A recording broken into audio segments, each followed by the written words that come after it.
오늘 주신 하나님의 말씀은 신약성경 마태복음 14장 27절에서 33절까지입니다.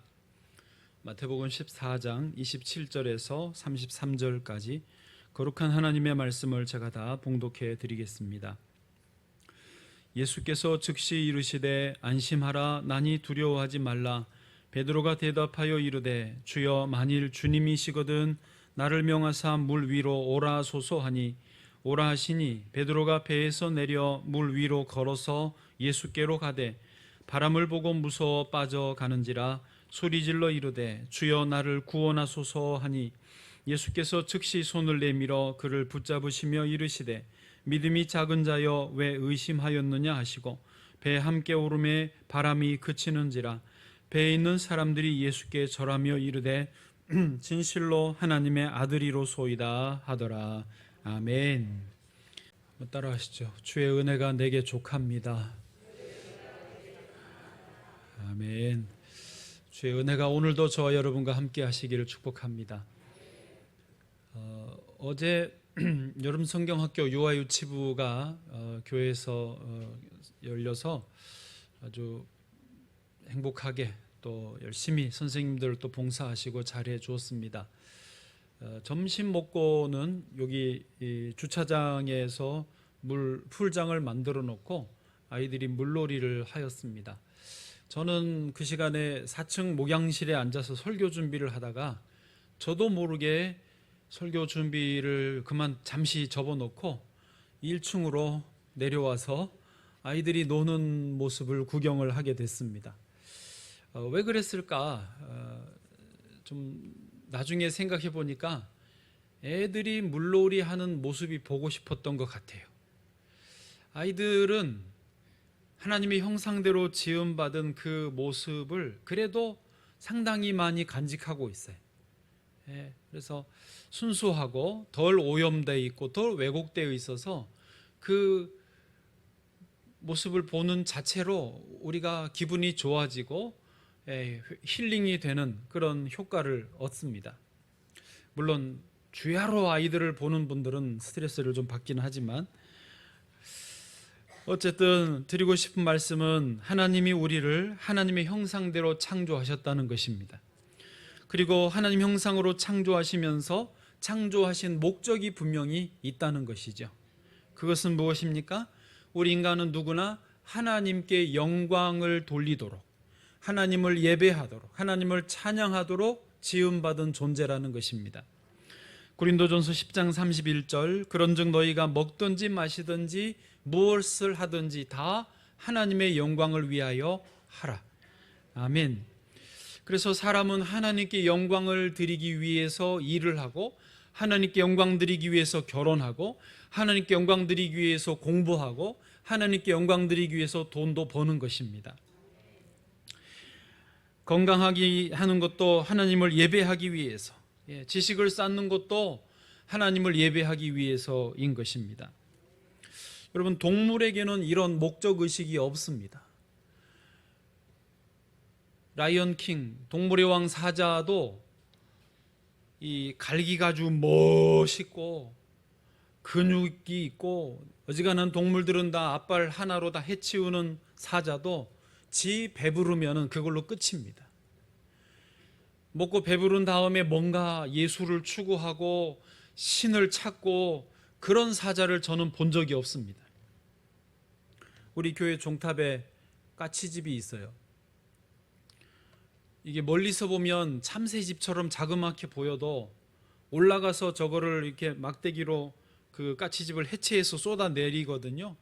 그래서 이런 그 자루에 담으면 10개, 15개 자루에 담길 정도로 집 하나가 커요. 얼마나 열심히 까치산에서 나뭇가지를 물어다가 집을 지었는지. 그런데 2번이나 저거를 해체해서 치웠는데도 또 지어요. 가만히 생각해 보니까 저희는 얘들이 다른 데로 이사 가기를 바라는데 얘들은 그런 고민을 안 해요. 우리 할아버지 때부터 여기 살았고 아버지도 살았고 나도 살고 내 자식도 여기서 살 건데 왜 치우느냐 이거예요. 그냥 여기서 집 짓고 자자손손 사는 거예요. 별 생각을 안 하는 거예요. 교회 종탑에 집 짓고 사니까 하나님을 찾고 얘들이 더 고상한 예술을 하는 신앙이 좋은 까치일까냐? 그렇지는 않더라고요. 그냥 주변에 요 경로당 안테나에서 쉬었다가 교육관 옥상 그 펜스 위에 앉아서 또 놀다가 거기에 열린 딸기는 전부 까치가 다 해먹어 버리세요. 그냥 그렇게 먹고 쉬고 자고 그게 자기들의 까치의 일생이고 그것을 본능으로 유전으로 물려줄 뿐이지 그 다음은 고민을 안 하더라고요. 그러나 사람은 다릅니다. 아무리 배가 불러도 이제 안전해졌다라고 하면 그 다음에는 반드시 그 이상의 뭔가를 추구하는 거예요. 왜요? 목적 존재, 창조의 목적 자체가 그렇게 지어졌기 때문입니다. 그래서 어떤 사람은 예술을 하고요, 어떤 사람은 문학을 하고, 어떤 사람은 스포츠에 빠집니다. 아니면 도박에 빠집니다. 그러나 그런 것을 넘어서서 궁극적으로 참 인간이 만족할 수 있는 자리는 어디냐? 하나님을 예배하는 자리입니다. 지금 이렇게 예배하는 여러분은 가장 원래 있어야 될 자리에 있으신 줄로 믿습니다. 이 가장 건강한 자리, 가장 축복된 자리예요. 그러나 인간은 죄 때문에 죄의 구렁텅이에 빠져서 이 원래 있어야 될 자리를 한동안 놓치고 말았습니다. 그래서 목적을 잃어버리고 다른 곳에서 방황을 하죠. 아까 말한 예술이나 문학이나 스포츠나 이렇게 하나님 없는 예술, 하나님 없는 문학, 하나님 없는 국가 운영, 하나님 없는 가정 생활, 그런 것은 점점 파괴적이고 어떤 길을 잃고 헤매이는 혼돈의 연속이었습니다. 지금도 우크라이나의 전쟁이 계속되지만 또 지구는 심각한 기후 위기를 겪고 있지만 이게 다 하나님 없는 삶의 결과물인 것입니다. 여러분 어제 뉴스에 보니까 미국의 라스베가스라고 가보셨어요? 이 도박으로 유명한 도시인데 사막 위에 지어진 도시입니다. 저 앞에 댐을 막아서 관계수로로 물을 공급해서 도시를 유지하는데 비는 거의 오지 않는 사막 위에 지어진 도시가 라스베가스입니다. 그런데 어제 기후가 이상했는지 그 라스베가스에 홍수가 났어요. 비가 얼마나 많이 쏟아졌는지 막 카지노들이 다 물에 잠기고 아주 난리가 아니었대요. 사진으로 보니까 막 둥둥둥 뭐가 떠내려갈 정도였습니다. 예술도 사실 하나님 없는 예술은요 정말 가관입니다. 가관. 제가 저희 아내가 사진을 잠깐 공부한다고 한 2, 3년 전에 그 사진 대학원을 좀 다녔어요. 저는 책을 다 보지 않았지만 아내가 보는 책을 현대미술이라는 현대사진 이런 책들을 잠깐씩 좀 봤어요. 그리고 따라서 물론 운전기사 노릇을 했지만 전시한다 그러면 월요일날 쉬는 날 가서 같이 좀 보고 그랬는데 웃기지도 않아요. 현대예술이라는 게 이제 예술이라는 게 그겁니다. 새로운 것을 만들어내야 돼. 남들 하는 거를 모방하면 그게 예술이 아니잖아요. 새로운 것을 해야 되다 보니까 하다 현대예술 와서는 이제는 파괴예요. 컨셉이. 왜? 남들이 할 만한 건 다 했어요. 만들 거는 다 만들었는데 더 이상 할 게 없으니까 만들어 놓은 걸 파괴하면서 뭐라고 이름 붙이냐. 이게 예술이래요. 한 예로 멀쩡한 소를 분해를 합니다. 멀쩡한 소를. 그리고 그것을 이렇게 부분 사진으로 찍어요. 피가 낭자하는 걸 찍어 놓고 그게 예술이래요. 그걸 전시하고 있습니다. 그걸 돈 받고 전시해요. 또 어떤 거는 소를 이게 죽은 시체를 썩어가는 과정을 시차를 두고 찍어요. 그리고 예술이래요. 한 예를 든 겁니다. 무슨 말이냐면 하나님 없는 예술은요 이제는 더 이상 갈 데가 없으니까 이렇게 파괴와 죽임과 어떤 분해를 하는 겁니다. 그래서 하나님의 아들 예수님이 이 땅에 오신 줄로 믿습니다. 저와 여러분을 위해 인류의 구원을 위해 예수님이 사람의 몸을 입고 오셨습니다. 그리고 예수님이 십자가에 달려서 우리의 죄를, 우리 인류의 죄를 대속해 주신 줄로 믿습니다. 할렐루야. 이 예수 그리스도를 믿고 받아들인 사람들에게는 다시 하나님의 형상이 회복되어지는 것입니다. 그래서 예수 그리스도 안에 있는 사람은 새로운 피조물이 된 것입니다. 고린도후서 5장 17절 같이요. 시작. 그런즉 누구든지 그리스도 안에 있으면 새로운 피조물이라. 이전 것은 지나갔으니 보라 새 것이 되었도다. 아멘. 본래의 자리로 돌아온 거예요. 그래서 예수 그리스도를 믿는 사람이면, 예수님이 그 안에 있으면 지혜가 생기고 총명이 돌아옵니다.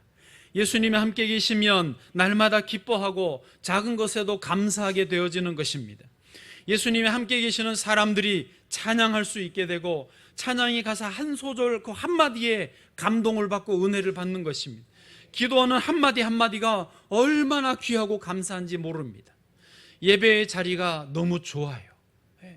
예배 드리면 좋아요. 예배를 다 드리고 가서 돌아가면 설교의 제목이 뭐냐고 물어보면 생각은 안 나.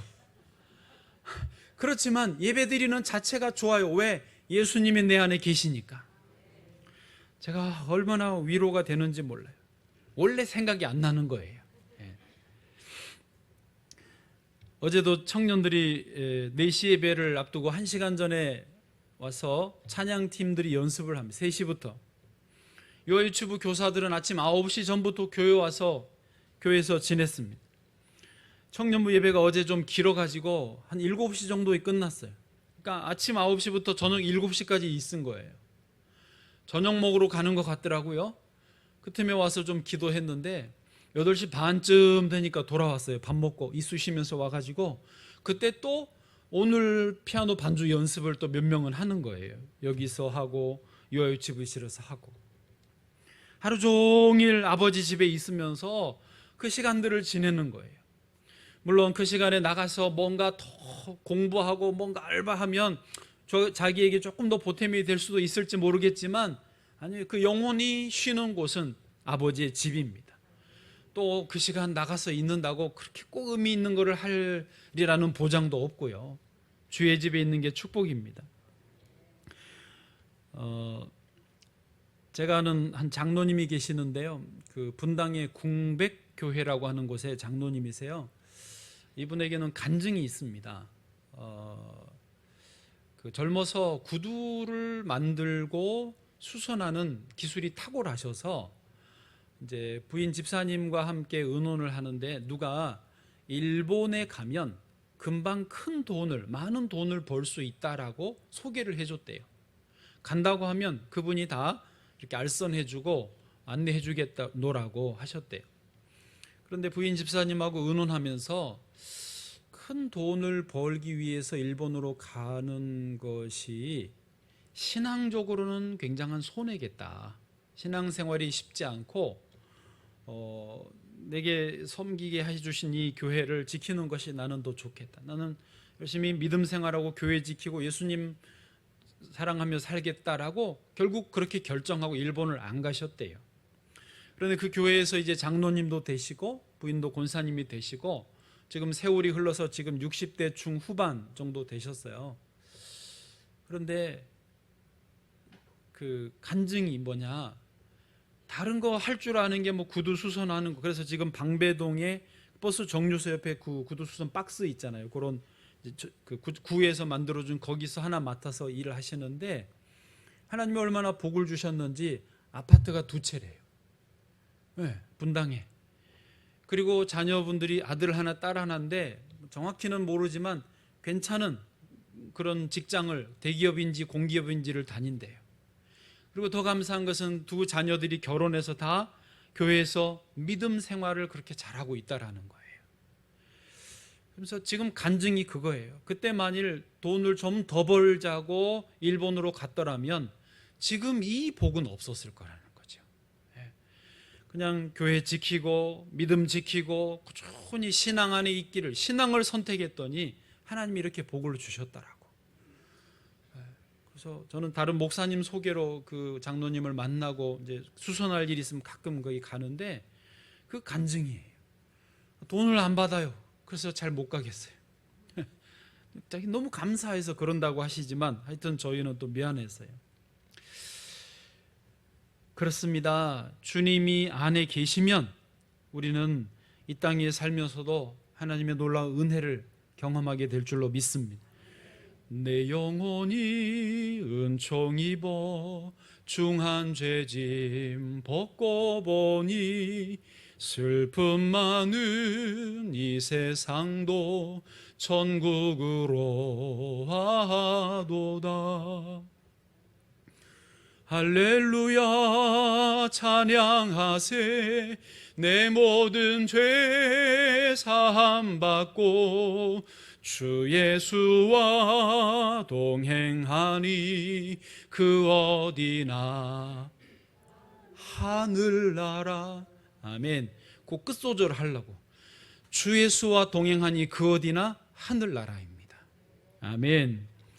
오늘 본문에서도요, 베드로가 예수님을 바라보았을 때는 물 위를 걸었습니다. 그러나 예수님에게서 시선을 놓쳤을 때는 물에 풍덩 빠져버렸습니다. 우리가 이 땅에 사는 동안 오직 예수님을 모시고 예수님을 바라보고 나아가면 항상 물 위를 걷는 것처럼 승리할 줄로 믿습니다. 다른 것 쳐다보지 않으셔도 됩니다. 돈 많은 사람 쳐다보면 돈을 좀 나눠줄 것 같지만 그건 우리 생각이고 그런 법은 없더라고요. 좋은 자리에 앉아있는 사람이 나 좀 도와줄 것 같지만 그렇지 않더라고요. 사실 따지고 보면 그 사람들도 다 자기의 문제, 자기의 고민으로 골몰하고 있습니다. 누가 나 좀 도와주지 않나? 누가 내 사업에, 누가 내 승진에 도움되는 사람 없나? 오히려 자기 도와줄 사람을 찾고 다니지 누군가를 도와주려고 잘 안 합니다. 그들도 엘리야처럼 우리와 성정이 똑같은 사람일 뿐입니다. 저는 그래서 카드 회사, 핸드폰 회사, 보험회사에서 전화 오잖아요. 안 받아요. 전에는 좀 미안해가지고 받았어요. 여보세요, 네 하고 응대를 좀 해줬는데 카드 이야기 한참 하더니 결국은 저한테 돈을 더 내라는 거예요. 제 주머니에서 돈을 더 가져가려고, 그러려고 전화를 자기들도 사람 쓰고 시간 내서 그 에너지 써서 저한테 전화를 해 주신 거예요. 저는 저를 도와주려고 전화해 주신 줄 알았더니 저의 착각이었어요.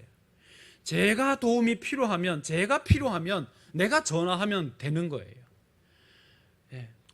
그런 분들한테 미안하지만 저도 물론 받으면 정중하게 죄송합니다, 바쁩니다, 운전 중입니다, 식사 중입니다 하고 끊고, 아니면 아예 안 받아요.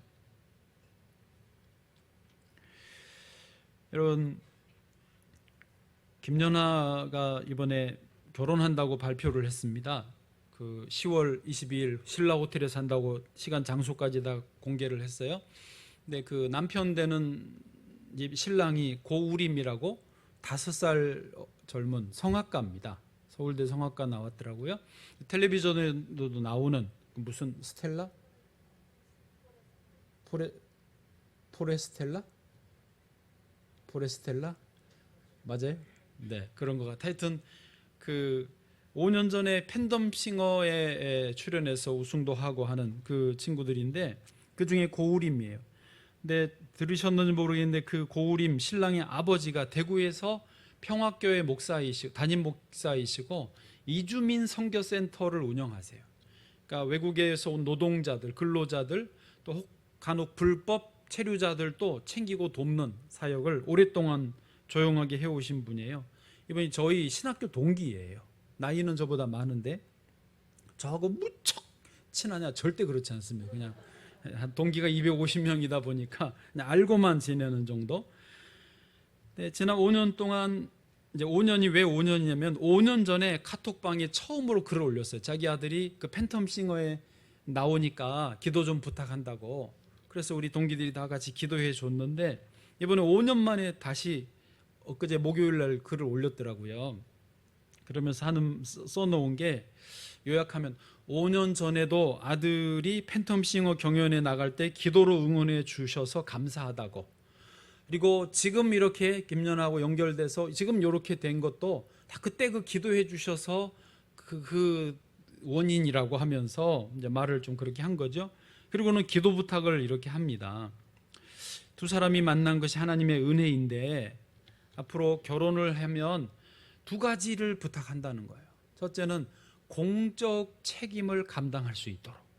공적 책임이라는 게 이제 두 사람이 공인이 됐잖아요. 그래서 가정을 이루면 자기들만 잘 먹고 잘 사는 그런 가정이 아니라 이 사회를 향해서 공공의 어떤 책임을 감당하는 그런 부부가 되도록 기도해 달라는 거고, 또 하나는 겸손히 하나님 나라 위에 쓰임 받을 수 있도록 기도해 달라는 거예요.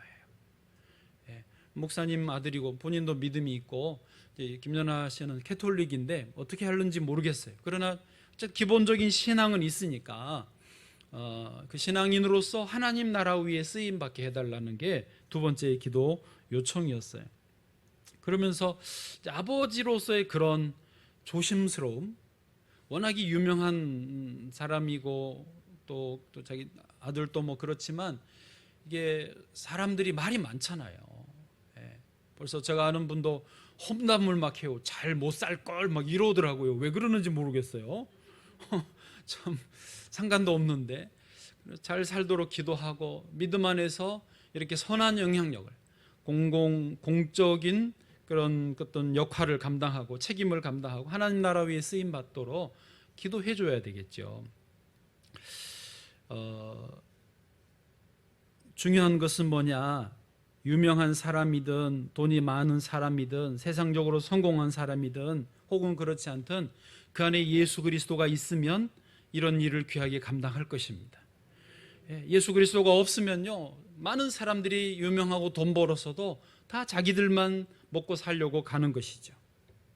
다행히 김연아나 고우림이나 둘 다 기부와 봉사를 많이 하는 사람들이라서 앞으로 그렇게 잘할 줄로 믿습니다. 무슨 말이냐면 예수님 안에 있으면 됩니다. 예수님이 내 안에 계시면 그것으로 충분하다라고 하는 것입니다.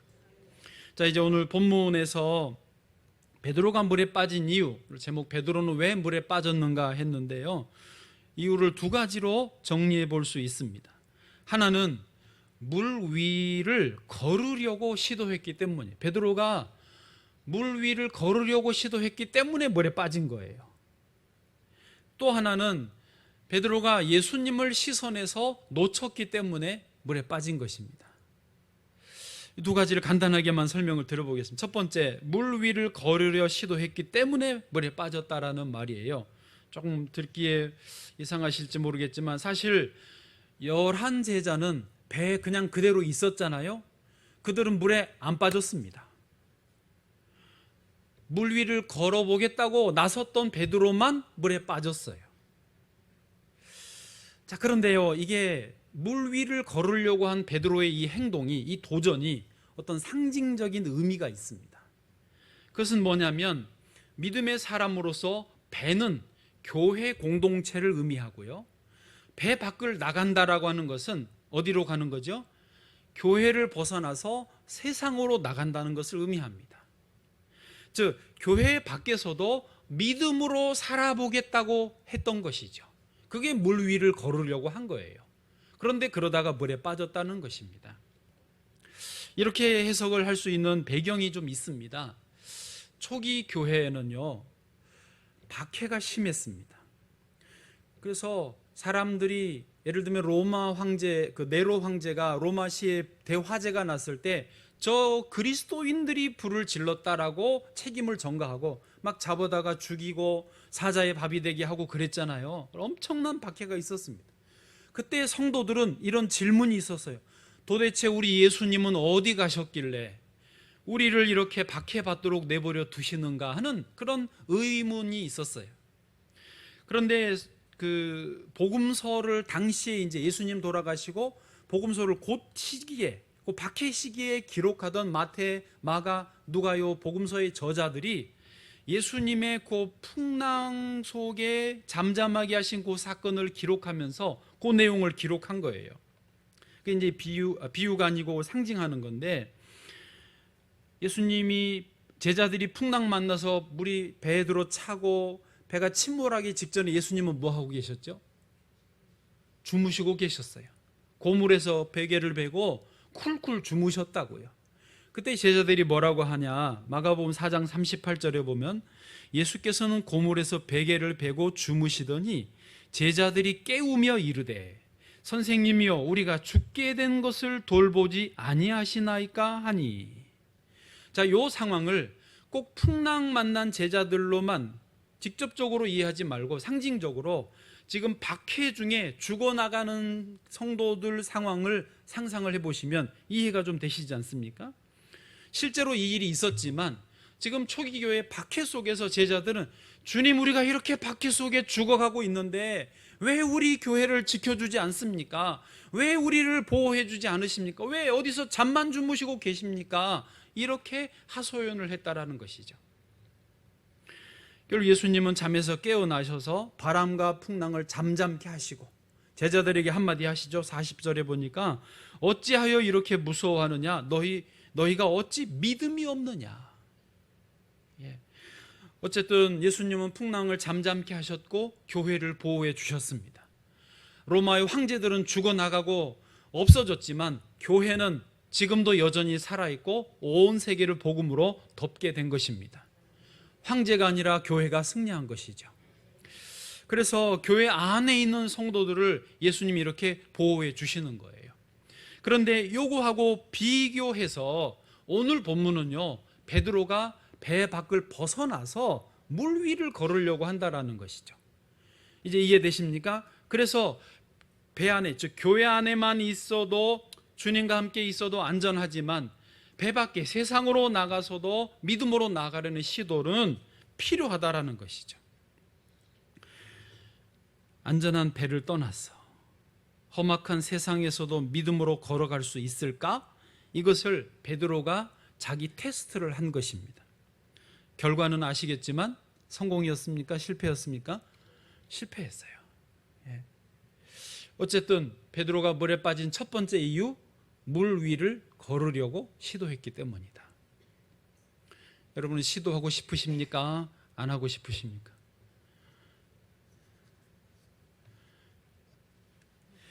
두 번째, 베드로가 물에 빠진 이유는요, 예수님을 시선에서 놓쳤기 때문입니다.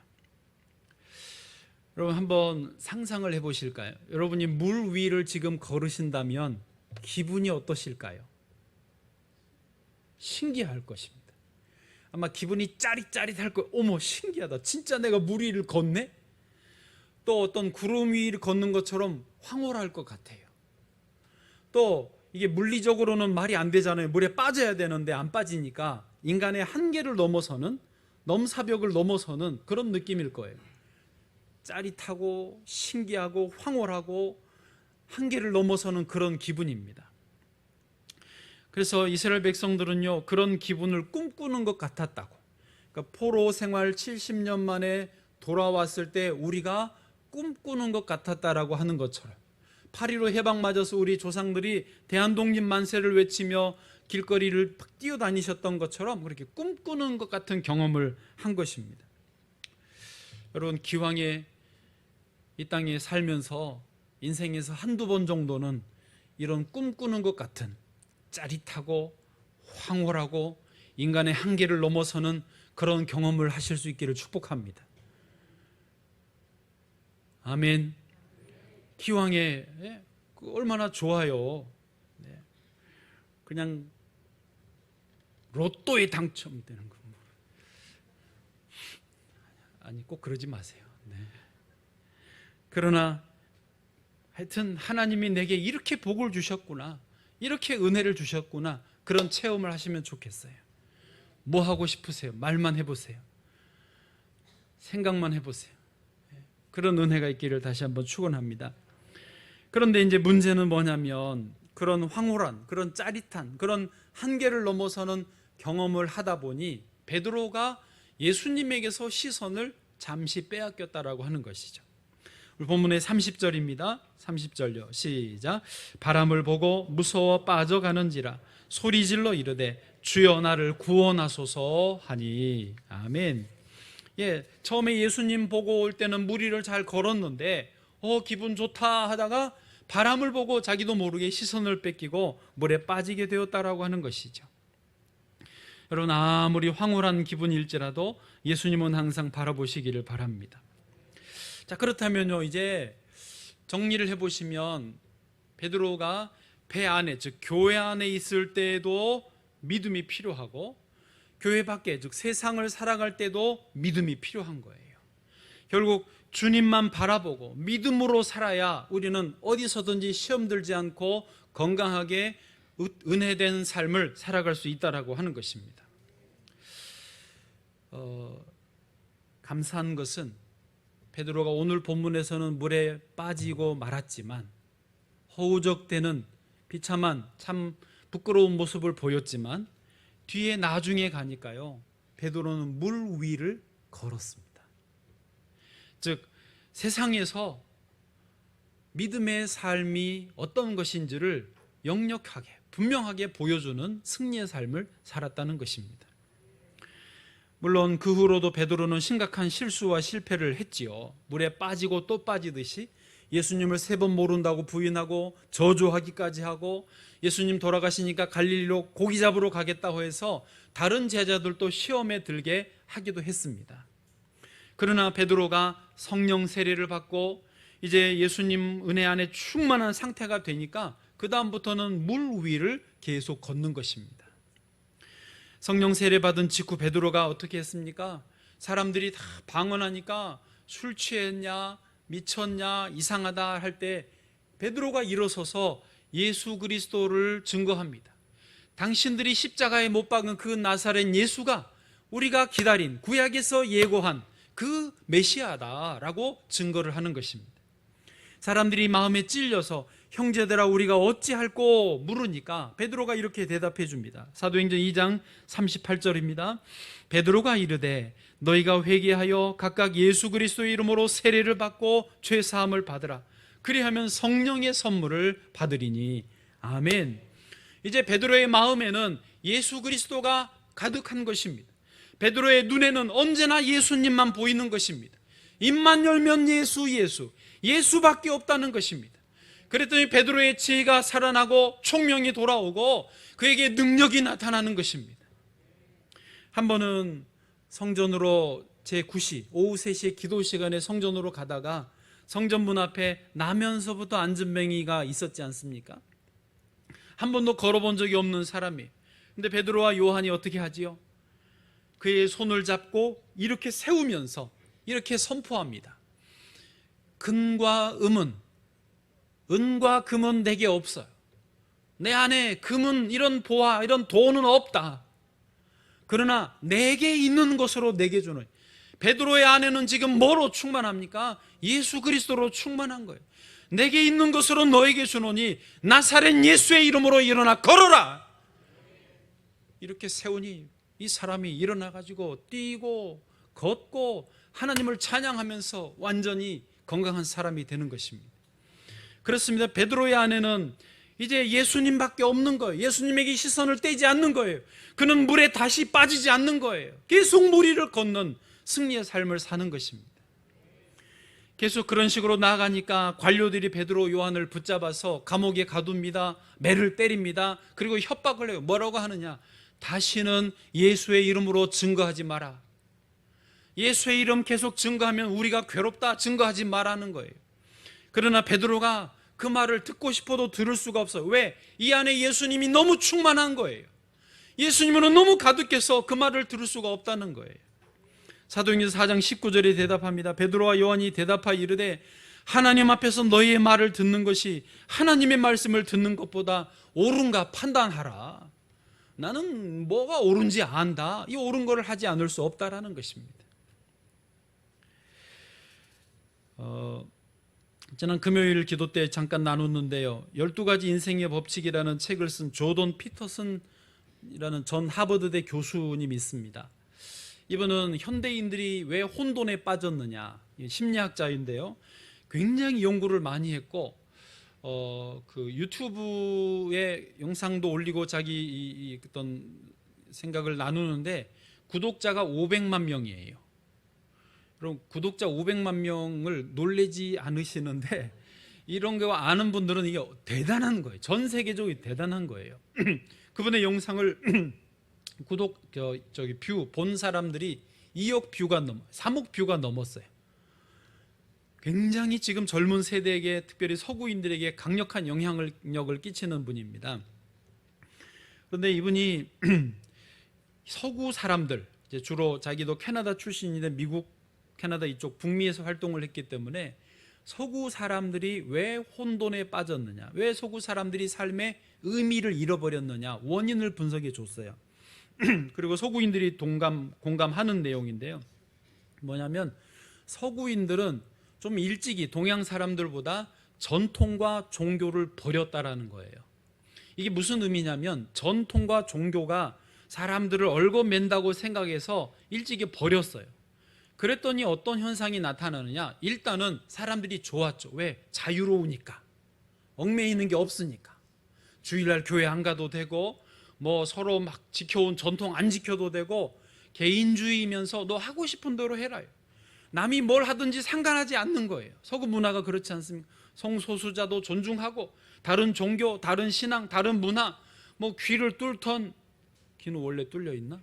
밑에를 뚫던, 코를 뚫던, 눈 여기를 뚫던, 뭐 머리를 무슨 색깔을 하든 밀든 말든 무슨 옷을 입든 뭘 하고 살든 상관 안 하는 거예요. 그거 다 자유다. 전통과 종교를 버리니까 그런데 매이지 않는 거예요. 그런 편안함과 자유로움이 온 것까지는 좋았는데, 문제는 그러다 보니까 절대적인 게 없어진 거예요. 진리가 없어진 거예요. 정말 어떤 근본, 본질이 지켜야 될 게 없으니까 자유로운데 거꾸로 혼돈에 빠진 거예요. 거꾸로 무의미에 빠지는, 모든 게 의미가 없는 거예요. 왜?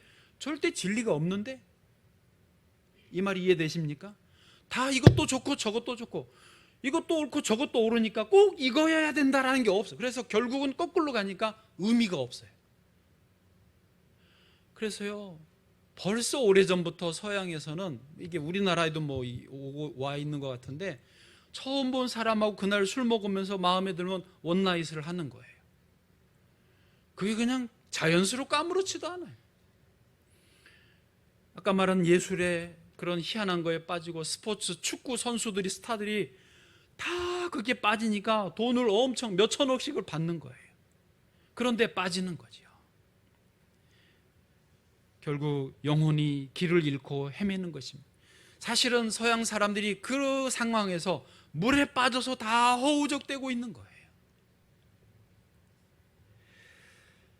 길은 어디에 있습니까? 오직 예수 그리스도에게 있습니다. 유일하신 하나님, 우리의 유일한 구주, 천하인간의 구원 얻을 만한 다른 이름을 우리에게 주신 일이 없다.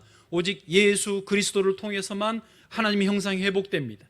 예수 그리스도를 통해서만 참된 길을 발견할 수 있습니다. 예수 그리스도를 통해서만 삶의 의미를 발견할 수 있는 것입니다. 예수님 빼면요, 다 혼란에 빠지는 거예요. 제가 목요일마다 등산을 가는데요, 봉우리에 앉아서 이렇게 다른 목사님하고 그 석양을 구경하고 있는데, 남 여 둘씩, 또 그 다음 주는 셋씩 이렇게 와요.